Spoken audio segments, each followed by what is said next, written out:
Bismillahirrahmanirrahim. Assalamualaikum warahmatullahi wabarakatuh. Alhamdulillah, segala puji bagi Allah yang senantiasa mencurah limpahkan nikmatnya kepada kita semua, baik itu nikmat iman, nikmat Islam, nikmat ihsan, maupun nikmat-nikmat lainnya yang tidak terhingga. Sholawat serta salam semoga senantiasa tercurah limpah kepada junjungan kita, yakni Nabi besar Muhammad Sallallahu Alaihi Wasallam, kepada keluarganya, kepada sahabatnya, kepada tabi'in, kepada tabi'it tabi'in, dan sehingga semoga sampai kepada kita semua mendapatkan syafaat kelak di yaumil akhir. Amin ya robbal alamin. Jumpa lagi dengan saya Muhammad Muslim dalam Islamic Studies. Mari kita sama-sama belajar Islam. Pembahasan kali ini tentang maaf dan terima kasih. Coba hitung dan renungkan, berapa banyak kita berbuat salah dan menyinggung perasaan orang setiap harinya, entah kepada keluarga, teman, mitra kerja. Kemudian jumlahkan kesalahan itu pada setiap akhir pekan atau akhir bulan. Bayangkan, andaikan dalam komunikasi sosial tak ada kata maaf, entah dalam konteks minta maaf atau memberi maaf, betapa pengap dan tidak nyaman suasana dan relasi sosial di antara kita semua. Maaf merupakan kata magis.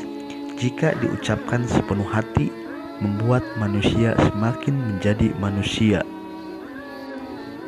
Orang yang enggan atau bahkan tidak pernah meminta maaf kepada orang lain, pasti jiwanya tidak sehat, kepribadiannya mentah. Sebagaimana di dalam pepatah Arab disebutkan bahwa al-insan mahalul khoto wa nisyan. Sesungguhnya tiada hari kita tidak berbuat salah, sengaja atau tidak disengaja, dan menyinggung perasaan orang lain yang ada di sekeliling kita. Semakin tinggi jabatan seseorang, semakin banyak teman dan anak buah, semakin banyak pula seseorang berbuat salah, sehingga mestinya semakin sering meminta maaf. Di sisi lain, orang yang enggan dan pelit memberi maaf, jiwanya kurang sehat, karena lama-kelamaan endapan kesal, kecewa, dan benci kepada seseorang akan terasa semakin berat dan menjadi beban pikiran serta hati. Orang yang memaafkan secara tulus sesungguhnya akan menyehatkan dirinya sendiri, karena dengan memaafkan dia mampu menerima kenyataan pahit, lalu berusaha melupakan, dan seterusnya membuka lembaran baru yang putih dan segar. Dengan demikian, memaafkan, melupakan, dan membangun lembaran baru pada hari esok adalah sumber kesehatan seseorang, masyarakat, dan bangsa. Tindakan memaafkan juga meringankan beban psikologis sehingga menyehatkan. Tentu saja memaafkan yang sehat ada kalanya mesti disertai hukuman dan kemarahan sebagai pendidikan bagi mereka yang berbuat salah. Saya sering merenung, apakah bangsa ini mampu memaafkan sesamanya ataukah lebih senang balas dendam? Memaafkan bukan aib, bukan pula menunjukkan pribadi yang lemah. Sebaliknya, hanya mereka yang lapang, berjiwa besar, dan memiliki rasa percaya diri serta menjalani hidup dengan ikhlas yang akan bisa memaafkan orang lain, Mungkin Nelson Mandela termasuk pribadi yang mampu memaafkan lawan-lawan politiknya sehingga jiwanya pun tampak sehat. Pasangan maaf adalah terima kasih. Kata ini juga memiliki kandungan makna yang amat mulia dan dalam.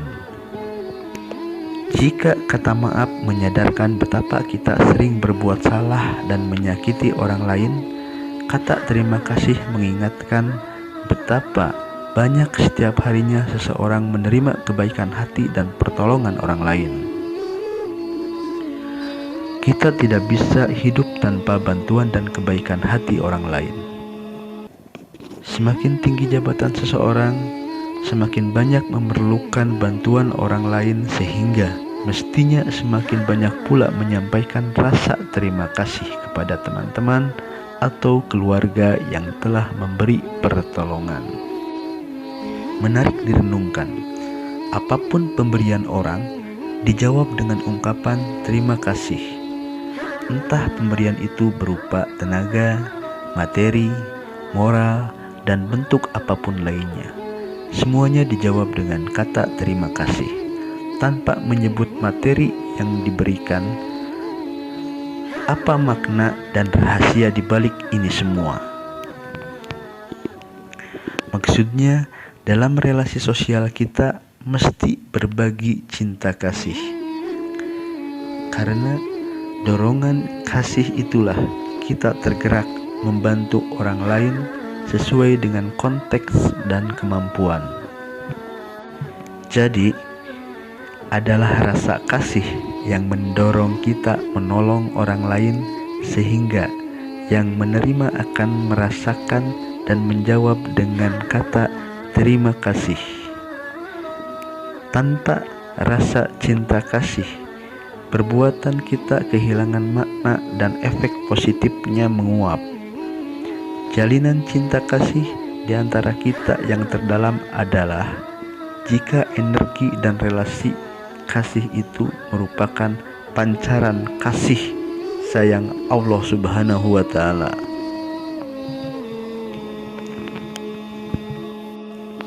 Bukankah setiap melakukan perbuatan yang baik kita dianjurkan mengucapkan Bismillahirrahmanirrahim? Maksudnya, hendaknya orang yang beriman menjadi penerus sifat-sifat kasih sayang Allah Subhanahu wa Ta'ala untuk menanamkan dan menyebarkan dimanapun kita berada. Dimulai dari kehidupan keluarga, tempat bekerja, lalu melebar dalam kehidupan bermasyarakat dan bernegara.